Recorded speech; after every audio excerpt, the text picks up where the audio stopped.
sebentar Anda masih bersama kami di 11,8 Smart FM, part of Radio KG Network, dan pastinya kita masih di program Smart Community. Dan sore hari ini kita masih bersama-sama teman dari GPS Tembung. Ada Bang Lutfi, kemudian juga ada Bang Adinda Lubis, dan ada Bang Joko. Nah, tadi di awal kita sudah cerita ini flashbacknya mereka gimana ngebangun komunitas ini tentunya. Dan ini kan Bang Lutfi bersama rekan-rekannya sudah banyak gitu ya. Boleh tahu sampai sekarang anggotanya sudah banyak, ada berapa? Jadi kita sistem ini berbasis relawan. Kalau untuk tim utama yang mengisi struktur itu ada 10 orang. Sisanya itu kita sistem relawan, mengisi di poin-poin yang sudah ada. Relawannya banyak. Relawan sekitar 30 orang. Itu aktif semua? Aktif, tapi dia bergelombang gitu. Contoh, dalam relawan ini kan kita punya poin-poin program. Jadi relawan ini kan ada yang dia di bidang pelestarian, dia masuk hadir itu di jamnya dia gitu, di harinya dia. Ada yang bilang edukasi, entah kelas menari, ya waktu jam menari dia hadirnya di situ. Tidak kita patokkan 30 orang itu hadir, tapi dia roadshow di mana jam dia, situlah. Karena kita menyesuaikan waktu. Kalau untuk relawan banyak yang mahasiswa. Kalau relawan. Nah, tapi kalau tim inti ini rata-rata anak asli putra daerah bantaran sungai. Terus kalau relawan ada juga dari orang luar daerah Tembung. Relawan rata-rata dari luar dan luar desa. Dari luar desa. Dan luar desa. Tapi mereka tinggal di situ bukan?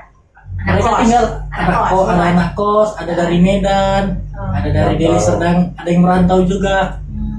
Jadi dari banyak sisi lah. Berarti kegiatannya banyak apa aja kegiatannya di sini? Jadi program utama dari GPS itu ada pelestarian lingkungan, edukasi dan sosial. Untuk program-program pelestarian kita seperti kita memiliki pembibitan mini. Kita jadi menciptakan hari ini kan kita setiap habis makan buah, bijinya itu kita buang gitu aja.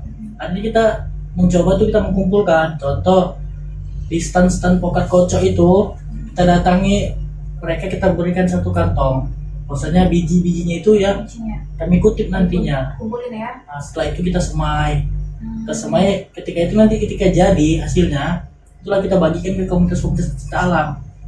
Jadi anak-anak muda tuh kita giatkan tuh ayo menanam, gerakan menanam melalui pelestarian itu. Kita ada kegiatan namanya apel. Apel itu aksi peduli lingkungan. Itu salah satu program. Aksi peduli lingkungan. Apel minggu itu dia laksanakan di hari Minggu. Jadi kita sinergitas bersama pemerintah daerah dan masyarakat. Kita gotong royong, menumbuhkan rasa gotong royong itu, kegiatan gotong royong. Kita bersihkan sungai, kita sharing-sharing, nanti makan bareng sama warga dan mengenalkan fungsi dan dampak dari sampah itu. Fungsi sungai apa, dampaknya ketika dipenuhi oleh sampah. Jadi secara tidak langsung kita sekaligus edukasi dan gotong royong kepada masyarakat dan membangun silaturahmi antar warga. Hari ini banyak masyarakat tuh nggak kenal kanan kirinya. Melalui kegiatan apel ini kita satu sisi menjaga lingkungan, satu sisi kita bersilaturahmi antar warga. Lalu untuk bidang edukasi kita dirikan itu sanggar. Artinya apa? Hari ini kita cakap-cakap aja, masyarakat itu tidak mau mendengar. Bahkan ketika kita mengasih tahu, kita pernah pengalaman, Bu, jangan buang sampah ke sungai. Sungai ini bukan punyamu, bukan punya bapakmu, kasarnya. Lalu kita dirikan sanggar, anak-anak tepian kita panggil. Kita ajarkan fungsi manfaat dari sungai. Sebelum itu terjadi, anak-anak kan modelnya bosan. Kita buat dulu kelas melukis, menari, belajar, main-main game lah seputar game edukasi. Setelah itu baru kita masukkan materi, maksudnya pengenalan sungai, cara menanam pohon, fungsi sungai. Setelah itu mereka sendiri yang menyampaikan ke orang tuanya. Jadi secara tidak langsung anak-anak ini yang menegur orang tuanya ketika orang tuanya membuang sampah ke sungai. Lalu program selanjutnya itu ada sosial. Sosial ini artinya kita ada kegiatan sesama teman relawan, kita kadang menyisihkan sedikit rezeki kita berbagi rezeki. Artinya kita belikan beras atau sembako. Masyarakat sekitar tepian itu yang kurang mampu kita berikan bantuan itu. Dalam arti ketika kita memberi, kita juga mengampanyekan, Bu, kami dari pinggir sungai, anak penggiat sungai, sampaikan sama yang tetangga-tetangga janganlah buang sampah ke sungai gitu.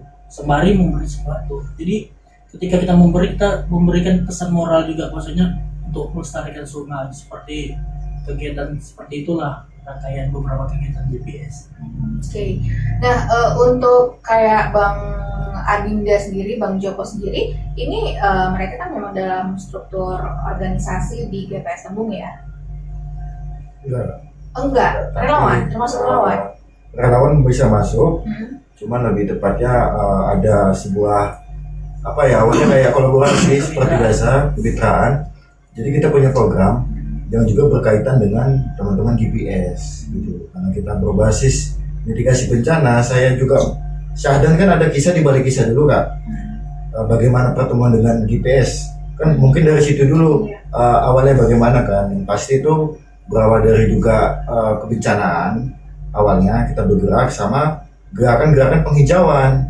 Jadi ketika pasca bencana ini kan dia agak merusak lingkungan. Nah, bagaimana cara untuk karena kita belajar dari pengalaman, kita kurangnya pohon karena lahannya kritis.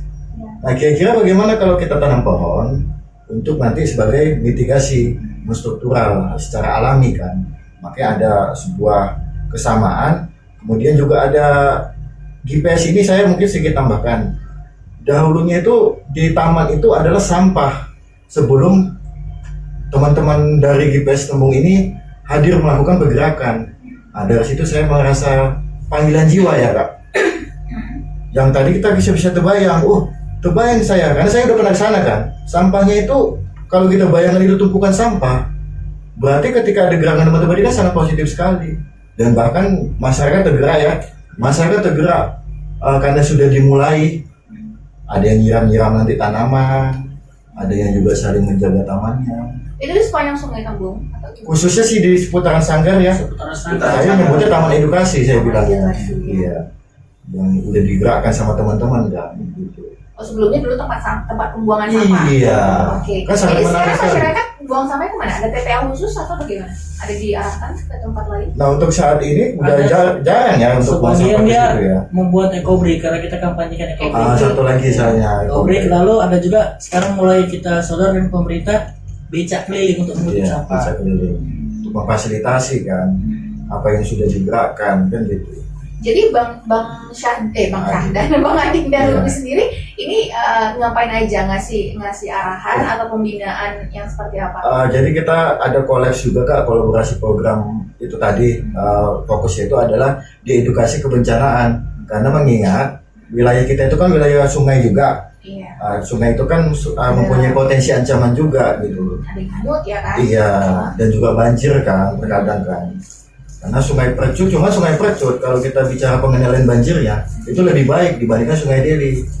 Karena tidak adanya pemukiman yang tadi kita awal bahas, tidak ada pemukiman sehingga kan kita bisa mengontrol dan pengendalian banjir itu maksimal dibandingkan yang ada misal gitu. Terus lebih ke juga ada satu program ya tentang vetiver. Itu vetiver ini rumput ajaib. Kebetulan GPS inilah sebagai titik budidaya tanaman tersebut yang berkemitraan tadi kan. Nah, saya selaku fasilitatornya juga untuk di edukasi mitigasi bencana itu. Maksudnya fasilitator ini abang yang mengarahkan, abang yang ngasih masukan atau seperti apa? Ya, mengarahkan juga bisa Kak, cuman lebih ke kalau peran fasilitator ini kan dia merangkul beberapa sisi dari dunia usaha, pemerintah, dan juga teman-teman komunitas atau kelompok masyarakat kan. Nah, perannya lebih ke situ sih kan. Jadi kayak lebih ke hubungan masyarakat gitu ya? Yang hubungan masyarakat juga bisa juga. Jadi apa namanya? Jadi penjembatani ke Iya, pemerintah, iya. ke Benar. pengusaha seperti itu gitu ya. Oke. Nah kalau misalnya Joko sendiri sebagai bendahara di GPS Tembung ini sudah lama? Sudah lama juga sih. Dari sejak awal berdiri? Belum sih. Oh bukan. Awalnya sih saya cuman lihat aja sih karena mereka kan bergeraknya di pas berdepatan depan rumah saya gitu kan. Oke, nah nanti dulu ceritanya, tahan dulu ya. Di skip dulu ceritanya. Nah kita harus break dulu. Dan semuanya pastikan Anda masih bersama kami. Usai jeda kita akan kembali lagi. Dan tentunya kalau misalnya Anda ingin bergabung, pengen tanya-tanya ke abang-abang ini, ada Bang Lutfi, ada Bang Adinda, kemudian juga ada Bang Joko. Nah tentang GPS Tembung, atau juga ada yang pengen ikut gabung jadi anggota dari komunitas ini atau juga relawan, Anda boleh tanyakan saja, sampaikan di 0811 615 1018. Sekali lagi 0811 615 1018. Usai jeda kita akan kembali ke Anda.